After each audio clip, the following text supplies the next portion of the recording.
Hello YouTubers, it's that time again. This is Kyle O here with a Disney VHS update. I haven't done one of these in a long while, since like maybe last year I think early last year. So to start off we have a Cartoon Classics volume, Scary Tales, from the first ever wave of Cartoon Classics. This is actually a reissue. The original came out in 1983, and this is a reissue from 1986. The differences being in the packaging and the opening of the tape, in that the artwork is no longer laminated inside the casing. It can be removed. The label is different, and it doesn't open with the original Cartoon Classics intro, but rather the second version of the spinning neon Mickey logo, and then cut to black, and then cut to the beginning of the Cartoon Classics intro, instead of using the one that was used on all the 83 tapes.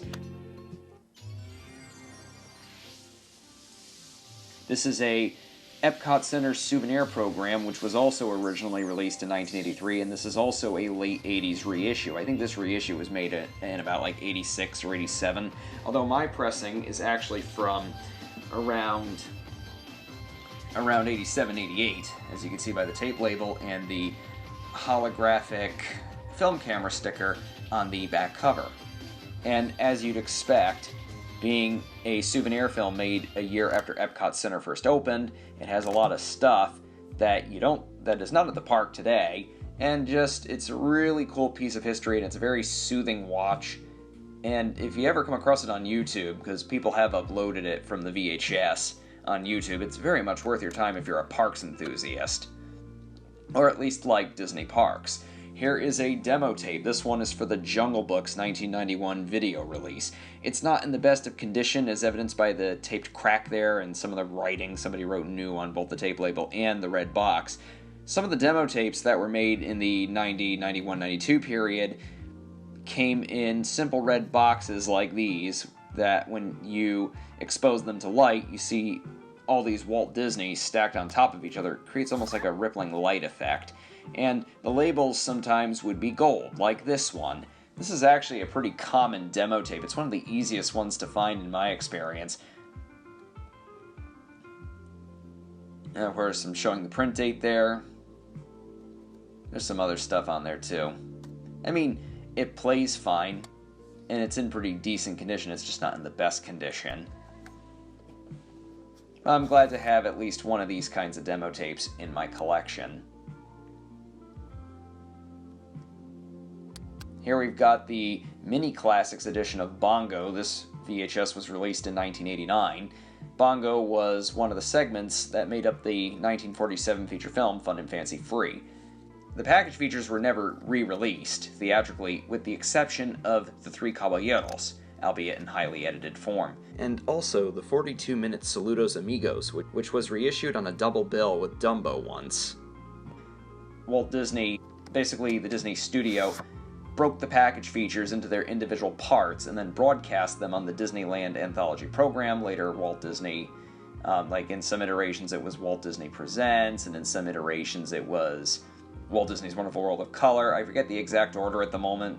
Please don't kill me for that. Anyways, the version of Bongo that's on the Mini Classics edition is the 1955 televised version on the Disneyland television series, in which Jiminy Cricket narrated the piece instead of Dinah Shore. Dinah Shore narrates it in the Fun and Fancy Free movie, and Jiminy Cricket narrates it in the televised version. This is the Peter and the Wolf Mini Classics VHS from 1991. Comes with two bonus cartoons, as you can see there from the description, Musicland being one of them. And this is a vertical sticker label copy. Peter and the Wolf, of course, comes from the 1946 anthology film Make Mine Music, which is still not on Disney Plus. It's one of the only Disney animated features that's not on Disney Plus. Long story about that one. This is a Cartoon Classics volume from 1992 called Fun on the Job, and it's a special edition. Features Goofy in the diamond, the rhombus diamond, instead of Mickey. The 1987 to mid-90s wave of Cartoon Classics titles came with 3 cartoons apiece, but the special editions came with 4. Ooh, 4 cartoons. And this is one of them.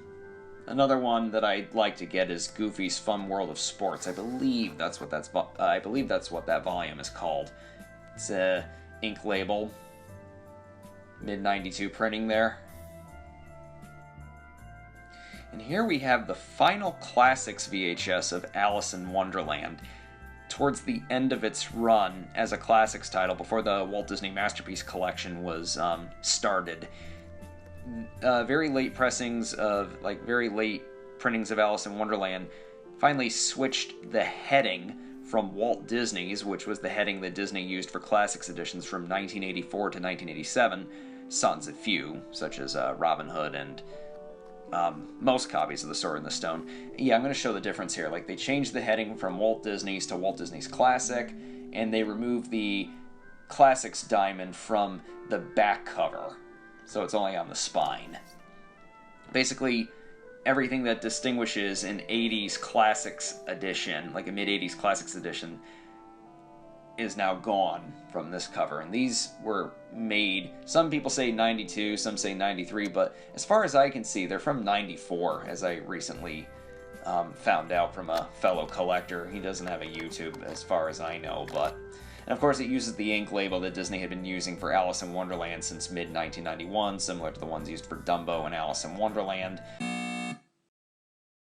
And as you can see, my copy was printed April 9th of 1994. And even still has the proof of purchase on it, which I think is pretty nice. So, this is, of course, doesn't need any overview. I, of course, had The Lion King on VHS ever since I was young. You've seen it in all my older videos. This is a much nicer condition copy, and I'm going to show you the real reason why I got this.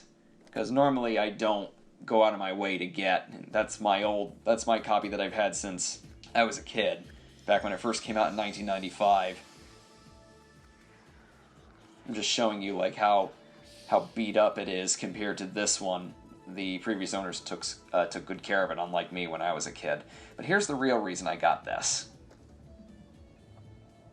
This right here, a VHS of El Rey León. I wanted a couple Spanish language VHS tapes in my collection, so I got a Classics tape in Spanish, in Espanol, and I wanted to get a Masterpiece tape in Espanol as well. So I decided to get the one of The Lion King, and it came with a good condition copy of the US, English language one. It's virtually the same cover, it's just everything's different because it's in Espanol. And of course, previews are different on the tape, and it's a very nice edition to have. So I have one Classics edition that's in Espanol and one Masterpiece edition that's in Espanol. I don't speak Spanish, by the way. I just think they're very nice to have because, of course, I love a lot of Disney animated features, and it's really cool to hear them in foreign languages. Even though you can easily get you can easily watch it in Spanish on the DVD or Blu-ray. This is the Japanese bilingual VHS of 101 Dalmatians. I actually uploaded the opening and closing to this. You can view it. It was one of my more recent uploads. Bilingual VHS basically means it's in both English and Japanese language. However, in Japan, I believe they make VHS tapes where you could switch the channel, because the Japanese audio comes out of one channel and the English audio comes out of the other channel. And in Japan, or I guess in Japan, they had TVs and VCRs where you can change the settings so where you can only hear out of one channel, so you can hear the Japanese come out of one channel, or you can hear the English come out of the other, your choice. Or you can hear both of them at the same time. Since I don't have that on my VCR, I hear both at the same time. Although the previews are in Japanese only, both at the beginning of the tape and at the end of the tape. I haven't really properly shown my other two Japanese Disney VHS tapes, the ones of Snow White and Aladdin that you've seen in some of my other videos, like in passing. They're very unique in terms of their design and the way they're, presented. And again, you get to hear, again, I get to watch a Disney animated feature in Japanese. Well, that's the case for my Snow White VHS. This is the French-Canadian VHS of The Hunchback of Notre Dame, known as Les Bossus de Notre Dame. And it's, I wanted to have at least one French Canadian Classics edition, and I wanted to have at least one French Canadian, so many the Hunchback of a Masterpiece title. The same thing with the Espanol titles, and of course they're all in NTSC, so I can watch them. And Hunchback was a fitting choice because it's a movie that takes place in medieval France. And of course I'm gonna show the label. And they always have in like parentheses Version Francaise de The Hunchback of Notre Dame, or whatever movie, insert movie here. Doesn't seem to be a print date on here, but I've noticed that with most Canadian releases. Now here's the fun part. All the leaflets are in the case, and they're all in really nice condition. As you can see, that's like a little button of sorts that you cut out. Note the dotted line there. I believe it was part of a contest that was being held for, I'm not sure if it was a thing here in the US, or even English-speaking Canada for that matter, because I believe these tapes were mainly sold in French-Canadian-speaking regions, mainly Quebec. And here we have a little cross-promotion with Nestle here. Basically, you can see Nestle products, French-Canadian Nestle products, circa 1997, when the Hunchback of Notre Dame and the Masterpiece edition of Bambi came to VHS. This is like early 97, like February, March 97 we're talking here. And you can see all the different products. Some of these were products I've never even heard of, like Dr. Ballard, and another one is Aero. I don't think those snacks or candies or whatever were ever sold in the United States. I could be mistaken. I mean, I was 5 in 1997. Not even. Here's a brochure for other Disney VHS releases at the time, but of course in French Canadian. Yeah, as you can see there's all the little coin-like medals around the Disney castle, around the Cinderella castle there. It must have been some sort of collect them all and send it in and you win something. I don't know a lick of French language. I only know like maybe a few words, and that's it. So I only know so much. I only know what I can see through the pictures. Of course, Mary Poppins, when it was released in the Masterpiece Collection for the second time, in a restored, I believe it was restored for that release.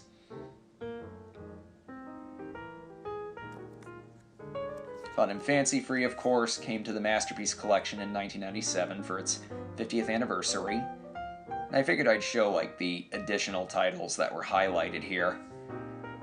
Fun stuff. Sing-along songs known as Chantons Ensemble in France. I mean, in French-Canadian. Yeah, forgive me if I pronounce everything in French wrong. I'm not French and I don't know French. And Honey, We Shrunk Ourselves, which was the third movie in the Honey, I Shrunk series. Of course, that was a direct-to-video sequel, unlike the previous one. Yeah, this is the final leaflet showing the... Yeah. So I guess you needed to collect them all or something, and... I guess I'm just judging by what I'm seeing here. You just had to cut the thing out with scissors and then tape it or paste it on there and then send it to Disney, and I guess you'd win something? I believe there's a preview for that at the beginning of the tape. I just don't remember what it laid out. But yeah, that's my French-Canadian VHS of The Hunchback of Notre Dame, and that was my Disney VHS update for this year. Thank you for watching. This is Kyle O, signing off.